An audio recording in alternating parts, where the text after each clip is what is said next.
Good morning friends. இந்த வீடியோவில் நம்ம மண்டேக்கான pre market report Nifty 50 and Sensex அதுக்கான ப்ரீ மார்க்கெட் ரிப்போர்ட் பார்க்கலாம். லாஸ்ட்டு ஃப்ரைடே வேர்ல்டு மார்க்கெட்லாம் எப்படி முடிஞ்சுது அப்படின்றத ஒரு கிளான்ஸ் செக் பண்ணிடலாம். லாஸ்ட்டு ஃப்ரைடே வந்து டவ் 30 235 பாயிண்ட் ப்ளஸில் முடிஞ்சிருக்கு. S&P 3 பாயிண்ட் ப்ளஸில் முடிஞ்சிருக்கு. டெக்னாலஜி ஸ்டாக்ஸ் நாஸ்டாக் வந்து 161 பாயிண்ட்டு மைனஸில் முடிஞ்சிருக்கு. டெக்னாலஜி ஸ்டாக்ஸு நாஸ்டாக்கு மைனஸில் முடிஞ்சாவே அப்போ இங்கே இருக்கிற நம்ம இந்தியன் மார்க்கெட்டில் இருக்கக்கூடிய ஐடி ஸ்டாக்ஸு டெக்னிக்கல் ஸ்டாக்ஸு எல்லாமே இறங்கிறதுக்கு தான் வாய்ப்பு இருக்க மாதிரி இங்கே காட்டுது. ஓகேங்களா. FTSE வந்து 97 பாயிண்ட் ப்ளஸில் முடிஞ்சிருக்கு. CSE 40 73, டேக்ஸ் வந்து 335 முடிஞ்சிருக்கு.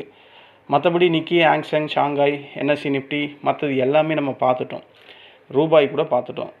நம்ம ரூபாயோட மதிப்பு டிப்ரிஷியேஷன் தான் ஆகிட்டே இருக்குது. 96 563 முடிஞ்சிருக்கு. ஓகேங்களா. கோல்டு அதே அந்த 4055 தான் நிற்கிது. 4000 வரையும் போனால் இப்போ $55 இன்க்ரீஸ் ஆகிருக்கு டாலர் ரவுண்ட்ஸில்.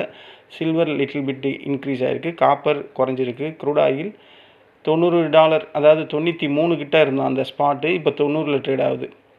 ஓகேங்களா. இதுதான் வேர்ல்டு மார்க்கெட்டில் நடந்திருக்கு. வேர்ல்டு மார்க்கெட் நாஸ்டாக் கம்போசிட் வந்து மைனஸில் முடிஞ்சிருக்கிறதுனால நமக்கு ப்ராபபிலிட்டி இந்த டேட்டா வச்சு பார்த்தா ஒரு கேப் டவுன் ஓப்பனிங் கிடைக்கிறதுக்கு வாய்ப்புகள் இருக்குது அப்படின்ற மாதிரி தான் இங்கே எனக்கு தெரியுது.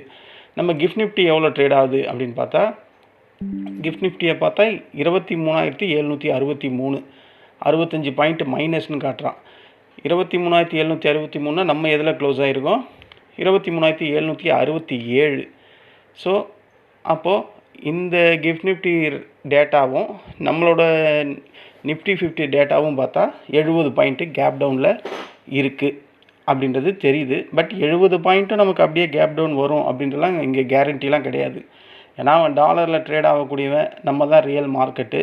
நம்ம ஓப்பன் ஆகும்போது அந்த 65-70 பாயிண்ட்டு வெறும் 20 பாயிண்ட்டு 10 பாயிண்ட்டாக கூட மாறுறதுக்கு வாய்ப்பு இருக்குது. ஆனால் நாஸ்டாக் கம்போசிட் டெக்னிக்கல் ஸ்டாக்ஸ் எல்லாம் அங்கே டெக்னாலஜி ஸ்டாக்ஸ் எல்லாம் கீழே விழுந்ததுனால ஐடி கேப் டவுன் வர்றதுக்கு வாய்ப்பு இருக்கிற மாதிரி தோணுது.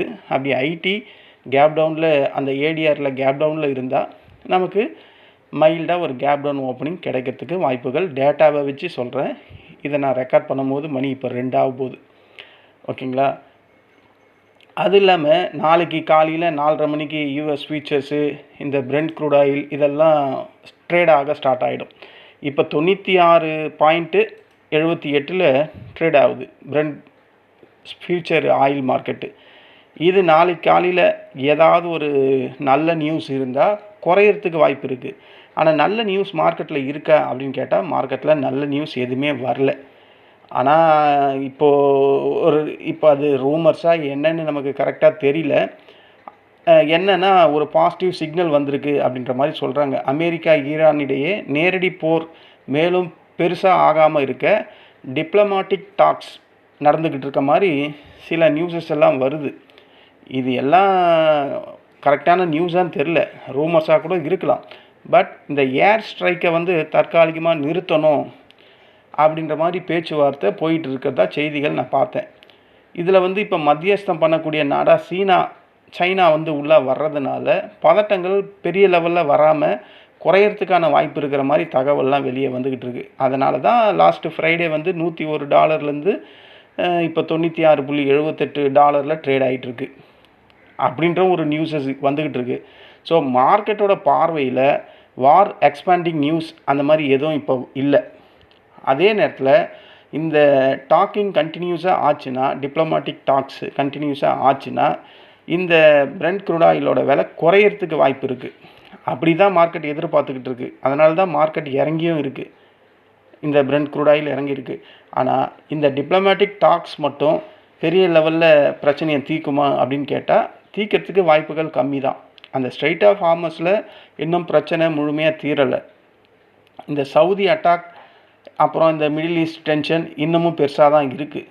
ஆயில் சப்ளையில் அந்த டிஸ்ட்ரிபியூஷன் அதில் கொஞ்சம் டிஸ்டர்பன்ஸ் இருக்க தான் செய்யுது. ஸோ சந்தை என்ன பண்ணுதுன்னா இந்த ஆயில் டிஸ்ட்ரிபியூஷன் தான் பெரிய தலைவலி அப்படின்ற மாதிரி சந்தையில் ஒரு விதமான பயம் பேனிக்கை ஏற்படுத்திக்கிட்டே இருக்குது. அதனால தான் அந்த பிரெண்ட் க்ரூட் ஆயில் $101.19 போச்சு. இப்போது இந்த மாதிரி சீனா மத்தியஸ்தம் பண்ண வர்றதா அது ரூமர்ஸோ இல்லை ரியல் நியூஸோ நமக்கு தெரியல, பட் வந்திருக்கு. அதனால தான் மார்க்கெட்டில் ஆயில் ப்ரைஸ் குறையுது அப்படின்ற மாதிரியும் இருக்குது. அந்த டிப்ளமேட்டிக் பேச்சும் போயிட்டுருக்கிறதுனால ஏர் ஸ்ட்ரைக் மூலியமாக அந்தந்த கண்ட்ரி அடிக்கக்கூடாதுன்னு ஒரு பேச்சு ஓடிட்டுருக்கு. அதனால தான் ஆயில் ப்ரைஸ் குறையுது.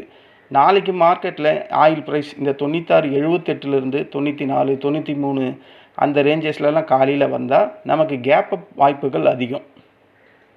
ஓகேங்களா? இன்றைக்கி சண்டே. இன்றைக்கி ட்ரேடர்ஸ் அங்கே நடக்கக்கூடிய அந்த அமெரிக்கா, ஈரான் இந்த மாதிரி பேச்சுவார்த்தையெல்லாம் நமக்கு தெரிய போகிறதில்ல. நமக்கு நாளைக்கு தான் தெரியும் என்ன நடக்குது, ஏது நடக்குதுன்னு. ஸோ மார்க்கெட்டில் இந்த பிட்வீன் 24 ஹவர்ஸில் என்ன வேணால் நடக்கலாம். நமக்கு நடந்து முடிஞ்சதுக்கப்புறம் தான் அந்த இன்ஃபர்மேஷன் தெரியும். ஸோ ப்ராபபிலிட்டி கேப் அப் வர்றதுக்கும் வாய்ப்பு இருக்குது, கேப் டவுன் வர்றதுக்கும் வாய்ப்பு இருக்குது. ஓகேங்களா? ஏன்னா அந்த லாஸ்ட் ஃப்ரைடேல டெக்னாலஜி மட்டும்தான் இறங்கியிருக்கே கண்டி, மற்றபடி டவ் 30, S&P எல்லாம் நல்லா தான் இருக்குது. பெரிய லெவலில் அவங்க ஏறி முடியல, அதுவும் ஒரு விஷயம் இருக்குது. பட் இவ்வளோ பெரிய மார்க்கெட் பேனிக்கில் பாசிட்டிவில் முடியறதே அங்கே பெரிய விஷயம் தானே. டேக்ஸும் பாசிட்டிவில் முடிஞ்சிருக்கு, CAC 40யும் முடிஞ்சிருக்கு, FTSEயும் முடிஞ்சிருக்கு, டவ் 30யும் முடிஞ்சிருக்கு, S&Pயும் முடிஞ்சிருக்கு. ஸோ இவங்கெல்லாம் க்ரீனில் இருக்கும்போது எனக்கு தெரிஞ்சு நாளைக்கு நிக்கி, ஆங்சங், ஷாங்காய், காஸ்பி, STI இவங்கெல்லாம் பாசிட்டிவில் ஓப்பன் ஆவாங்களோ அப்படின்ற மாதிரி எனக்கு ஒரு சந்தேகம் இருக்குது. சந்தேகம் இல்லை, 60% வந்து பாசிட்டிவாக ஓப்பன் ஆகும் ஏஷியன் மார்க்கெட்டு அப்படின்ற மாதிரி எனக்கு தோணுது. அப்படி இவங்கெல்லாம் பாசிட்டிவில் ஓப்பன் பண்ணால் நமக்கு க்ரூட் ஆயில் விலையும் குறைஞ்சிருந்தா நம்மளும் பாசிட்டிவில் ஓப்பன் ஆகிறதுக்கான வாய்ப்புகள் அதிகம் அப்படின்ற மாதிரி பார்க்குறேன். பட் ஹியூஜ் கேப் அப்லாம் வரப்போகிறது கிடையாது. இல்லை இப்படியே ஆப்போசிட்டில் ஹியூஜ் கேப் டவுனும் வரப்போகிறது கிடையாது. கண்டிப்பாக ஏதோ ஒன்று சர்ப்ரைஸாக கேப் டவுனோ கேப் அப்போ வரப்போகுது. அது மைல்டாக கேப் அப்பா கேப் டவுனா அப்படின்றத தான் நம்ம பார்க்கணும். Worst case scenario Brent crude oil பெரிய லெவலில் இன்க்ரீஸ் ஆகிடுச்சு அப்படின்னா பெரிய அளவு கேப் டவுன் வர்றதுக்கும் வாய்ப்பு இருக்குது. அப்படி நம்ம மார்க்கெட் 9:15க்கு முன்னாடி க்ரூட் ஆயில் பெரிய லெவலில் ஏறல, அப்புறம் 11, 12 மணிக்கெல்லாம் பிரெண்ட் க்ரூட் ஆயில் விலை அதிகமாக இருக்குன்னா அதுக்கப்புறம் இன்ட்ராடேயில் கண்டிப்பாக பேனிக் செல்லிங் வர்றதுக்கான வாய்ப்புகள் இருக்குது. இந்த இடத்துல நியூஸ் என்ன அப்படின்றதெல்லாம் நமக்கு முக்கியம் இல்லை. நாளைக்கு மார்க்கெட்டில் மண்டேயில் கிஃப்ட் நிஃப்டி என்ன பண்ணுது, ஏஷியன் மார்க்கெட் என்ன பண்ணுது, பிரெண்ட் க்ரூட் ஆயில் என்ன ப்ரைஸ் ரேஞ்சில் ட்ரேட் ஆகுது, இதை பார்த்தா தான் நமக்கு தெரியும். இந்த கேப் அப் கேப் டவுன் அப்படின்றது இப்போ வரையும் வந்து எய்தர் 2 பக்கமும் வர்றதுக்கு வாய்ப்புகள் இருக்குது.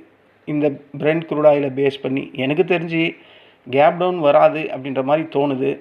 அப்படி கேப் டவுன் வந்தாலும் மிதமாக, அதாவது ஒரு 30-20 பாயிண்ட்டுக்குள்ளே வரும் அப்படின்ற மாதிரி தான் தோணுது. எது இருந்தாலும் நாளைக்கு பிரெண்ட் க்ரூட் ஆயில் டிசைட் பண்ணுறத அந்த ப்ரைஸை பொறுத்து தான் நம்ம மார்க்கெட் ட்ரேட் ஆக போகுது. ஓகேங்களா? இதை வச்சு நம்ம பார்த்தா, இப்போ இருக்கிற அந்த சினாரியை வச்சு பார்த்தா, ஏன்னா மார்க்கெட்டில் இப்போ வரையும் ஈரான், அமெரிக்கா சம்மந்தமான எந்த பிரச்சனையும் இருக்க மாதிரி தெரியல. அப்படி இருக்கும்போது அப்போ market little bit gap up வருமோ அப்படின்ற மாதிரி தோணுது. க்ரூட் ஆயிலை பேஸ் பண்ணி மட்டும்தான் சொல்கிறேன். பட் இப்போ இருக்கிற டேட்டா வச்சு பார்த்தா 70 பாயிண்ட் மைனஸில் இருக்குது. இப்போ இருக்கிற டேட்டா முடிஞ்சு போன டேட்டா வச்சு நான் சொல்கிறேன். நாளைக்கு காலையில் டேட்டா எப்படி வரும்ன்றது நமக்கு தெரியாது. அதனால தான் பாசிபிலிட்டி கேப் அப் வரலாம் அப்படின்ற மாதிரி எனக்கு தோணுது. பாசிபிலிட்டி தான் சொல்கிறேன், ப்ராபபிலிட்டி தான் நம்ம இங்கே பார்க்கணும். இதுதான் நடக்கும் அப்படின்றதுக்கெலாம் இங்கே கேரண்டியெல்லாம் எதுவும் கிடையாது. அப்படி ப்ராபபிலிட்டி வச்சு பார்த்தா ஒரு கேப் அப் கிடைக்குது அப்படின்னா நிஃப்டி 50, சென்செக்ஸ் என்ன மாதிரியான ரெசிஸ்டன்ட் லெவல் இருக்குது, எது சப்போர்ட்டாக இருக்கும் அப்படின்றத நம்ம ஒரு கிளான்ஸ் செக் பண்ணிடலாம். இது சென்செக்ஸு 76,141 கரெக்டாக exact closing. Weighted average closing 76,059. ஒரு மைல்டாக ஒரு கேப் அப் கிடைக்குது அப்படின்னு நான் ஃபீல் பண்ணுறேன். அப்படி கிடைச்சா ஃபஸ்ட்டு ரெசிஸ்டண்ட்டு 76,381. இது ஃபஸ்ட்டு ரெசிஸ்டண்ட்டாக ஆக்ட் ஆகிறதுக்கான வாய்ப்பு இல்லை. அதையும் மார்க்கெட் உடச்சி ஒரு ஸ்ட்ராங்கான புல்லிஷ் கேண்டில் பிரிண்ட் ஆகுது இந்த ரெசிஸ்டண்ட்டுக்கு மேலே அப்படின்னா அடுத்த ரெசிஸ்டண்ட் 76,681. அதையும் மார்க்கெட் உடைக்குது அப்படின்னா 76,975 தேர்ட் ரெசிஸ்டண்ட்டு. மார்க்கெட் புல்லிஷ் மயமாக இருக்கா, இப்போ வரையும் மார்க்கெட் புல்லிஷ் மயமாக இருக்கான்னு கேட்டால் இல்லை. ஓகேங்களா? இந்த 2 நாளில் வேர்ல்டு மார்க்கெட் என்ன ஆயிருக்கு, பாசிட்டிவும் நெகட்டிவுமாக இருக்குது. ஏன்னா ஏஷியன் மார்க்கெட்டில் நெகட்டிவ் இருக்குது, யூரோப்பும் அமெரிக்காவும் பாசிட்டிவில் இருக்குது. ஸோ புல்லிஷ் மயமாக அங்கே ஒன்று இங்கே ஒன்று தான் இருக்கே கண்டி மார்க்கெட் இன்னும் புல்லிஷாக வரல. பர்டிகுலராக நம்ம இந்தியன் மார்க்கெட் பற்றி பேசும்போது நமக்கு பிரெண்ட் க்ரூட் ஆயில் பெரிய லெவலில் நெகட்டிவாக இருக்குது. மற்ற கண்ட்ரியை விட்டுருங்க, நமக்கு பெரிய தலைவலியாக இருக்கிறது அந்த பிரெண்ட் ஆயில். அவன் 97 கிட்ட இருக்கான், அது நமக்கு அதிகம்தான் அது. ஸோ அதோட இன்ஃப்ளேஷன் ஃபியர் கண்டிப்பாக வரும். நம்ம ரூபாயோட மதிப்பு டிப்ரிசியேஷன் இன்னும் ஆகும். எஃப்ஐஎஸ் செல் தான் பண்ண போகிறான். எஃப்ஐஎஸ் வெள்ளிக்கிழமை 4000 கோடிக்கு கீழே செல் பண்ணி வச்சுக்கிறான் கேஷ் மார்க்கெட்டில். ஸோ எல்லாமே நமக்கு இந்தியன் மார்க்கெட்டுக்கு அகைன்ஸ்ட் த மார்க்கெட்டாக தான் இருக்குது. ஸோ அதை வச்சு பார்க்கும் போது இந்த 3வது ரெசிஸ்டண்ட் வரையுமே மார்க்கெட் போகுமா அப்படின்றது தெரியல. இருந்தாலும் 3 ரெசிஸ்டண்ட்டு நான் சொல்லியிருக்கேன். இல்லை இப்போ இருக்கிற டேட்டா அப்படியே நாளைக்கும் அப்படியே கண்டினியூ ஆகுது அப்படின்னா ஒரு கேப் டவுன் வந்தால் ஃபஸ்ட்டு சப்போர்ட்டு சென்செக்ஸில் 75,822 இது ஃபஸ்ட்டு சப்போர்ட்டு. அதையும் உடைக்குதுன்னா லாஸ்ட் வெள்ளிக்கிழமை வந்த 75,500 508 இது செகண்ட் சப்போர்ட்டு. தேர்டு 75,164 இந்த 3 சப்போர்ட்டு சென்செக்ஸில் போதும். நிஃப்டி 50 வருவோம். நிஃப்டி 50 வந்தால் real closing 23,787, weighted average closing 23,767. ஒரு மைல்டாக ஒரு கேப் அப் தான் நான் நினைக்கிறேன். அப்படி வந்தால் ஃபஸ்ட்டு ரெசிஸ்டண்ட்டு 23,870, அதை மார்க்கெட் உடைக்குது அப்படின்னா அடுத்த ரெசிஸ்டண்ட்டு 23,928. அதுக்கும் மேலே மார்க்கெட் போகுதுன்னா 24,000. இதுதான் இந்த மந்த்லி எக்ஸ்பைரியோட டார்கெட். இது வரையும் போகலாம் அப்படின்ற மாதிரி ஒரு ஏம் இருக்குது மார்க்கெட்டில். ஏன்னா மார்க்கெட்டில் புல்ஸ் கையில் பல நேரத்தில் மார்க்கெட் டீப்பாக கரெக்ஷன் வரும்போது புல்ஸ் அவங்களோட கையில் மார்க்கெட் மாட்டுது, மார்க்கெட் ஏற செய்யுது. ஸோ இந்த மந்த்லி எக்ஸ்பைரி 24,000க்கு கீழே தான் முடியும் அப்படின்றது என்னுடைய ஒரு அசம்ஷன். ஓகேங்களா? அப்படி தான் நடக்கும் அப்படின்ற மாதிரி நான் ப்ரெடிக்ட் பண்ணுறேன். மார்க்கெட் ப்ரெடிக்ட் பண்ணல, நான் மட்டும்தான் பண்ணுறேன். ஸோ 24,000க்கு கீழே தான் க்ளோஸ் ஆகும் அப்படின்றது என்னுடைய கருத்து. இந்த கருத்தில் நான் எப்போ மாறுபடுறேன்னா, பிரெண்ட் க்ரூட் ஆயில் பெரிய லெவலில் குறைஞ்சிடுச்சுன்னா அப்போ 24,000 உடைக்கும். பிரெண்ட் க்ரூட் ஆயில் இந்த 95, 100க்குள்ளேயே அப்படியே ட்ரேட் ஆகிட்டே இருக்குன்னா எஃப்ஐஏ செல்லிங்கில் தான் இருப்பாங்க. அப்படி இருந்தால் 24,000 மார்க்கெட் உடைக்கிறது கஷ்டம் இந்த மந்த்லி எக்ஸ்பைரியில். ஓகேங்களா? இந்த 3 ரெசிஸ்டன்ட் லெவலு. அடுத்தது இல்லை கேப் டவுன் தான் கிடைக்குது மார்க்கெட்டில் அப்படின்னா ஃபஸ்ட்டு சப்போர்ட்டு 23,704, 704 இதை உடைக்குது அப்படின்னா வெள்ளிக்கிழமை வந்த லோ 23,605, 6, 23,600. அதுக்கும் கீழே மார்க்கெட் உடச்சி கீழே போகுது அப்படின்னா 23,523. இது 23,500 வச்சுக்கலாம், 523 வச்சுக்கலாம். ஏன்னா அந்த ரேஞ்சஸ்க்குள்ளே மார்க்கெட் கண்டிப்பாக சப்போர்ட் எடுக்கிறதுக்கு வாய்ப்பு இருக்குது. ஸோ இதுதான் ஃப்ரெண்ட்ஸ் நாளைக்கான நிஃப்டி 50 சென்சஸ்க்கான ப்ரீ மார்க்கெட் ரிப்போர்ட்டு. நம்ம இந்தியா விக்ஸை நம்ம செக் பண்ணால் இந்தியா விக்ஸு 14.03. ஸோ வெள்ளிக்கிழமை ஒரு 4% மேலே இன்க்ரீஸ் ஆனதுனால கண்டிப்பாக மார்க்கெட்டில் பெரிய லெவல் வெலாட்டிலிட்டி இருக்கும் அப்படின்றத இங்கே இந்தியா விக்ஸ் காட்டுது. இந்தியா விக்ஸ்னால் என்னது? நம்ம ட்ரேடரோட மனநிலைமையை காட்டக்கூடிய ஒரு ஃபியர் இண்டெக்ஸு. அப்போது மார்க்கெட் பயந்து தான் இருக்குது. ஸோ மார்க்கெட்டில் வெலாட்டிலிட்டி கண்டிப்பாக பெரிய லெவலில் இருக்கும் அப்படின்ற மாதிரி இங்கே ஷோ ஆகுது. வர்றது மந்த்லி எக்ஸ்பைரின்னும் போது அது இன்னும் பயம் அதிகமாக தான் இருக்கும் மார்க்கெட்டில். ஸோ சடார்னு 10-20 பாயிண்ட்டு நிஃப்டி 50 கீழே விழுறதும் எழறதுமா இருக்கும்.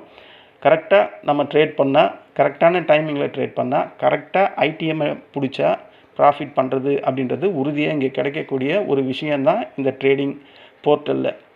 அதை கரெக்டாக அனலைஸ் பண்ணி கரெக்டாக அந்த டைமிங்கில் பிடிக்கிறவங்க ப்ராஃபிட் பண்ணிக்கிட்டு தான் இருக்காங்க. இதில் எந்த மாற்று கருத்துமே கிடையாது.